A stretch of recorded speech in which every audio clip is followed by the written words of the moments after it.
In today's video, I'm going to teach you how to use automation with forms in HubSpot. By the end, you'll know how to build a form and connect simple automations that respond the moment someone submits it. Start by opening your HubSpot dashboard. This is your control center for everything we'll do today. From the main navigation, look for the More option.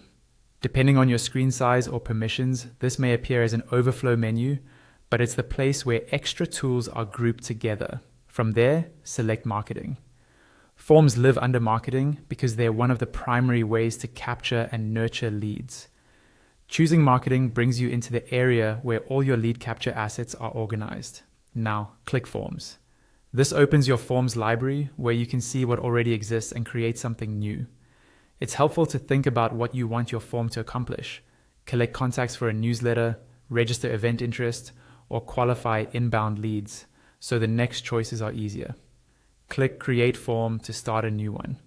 Give your form a clear, descriptive name so teammates can find it later. Names that include the page or campaign help keep things tidy. You can now choose a template or start from scratch. Templates are great for common use cases like contact capture or registrations, and come with recommended fields already placed. Starting from scratch gives you full control over layout and questions.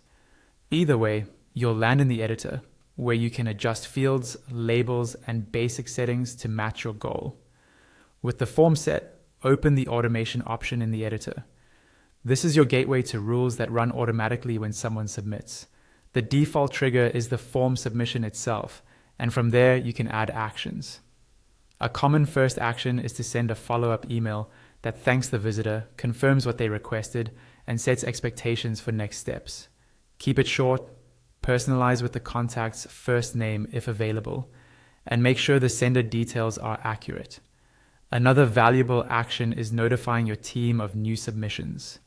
Choose the right recipients, maybe a shared inbox or a specific owner, and include key details like the contact's email and the page they submitted from so your team can respond quickly.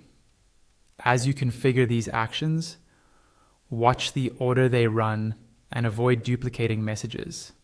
Save your automation settings and review the summary so everything looks correct. That's it. You've navigated to Forms, created a form, and attached automation that follows up and alerts your team, saving time and improving engagement from the very first submission.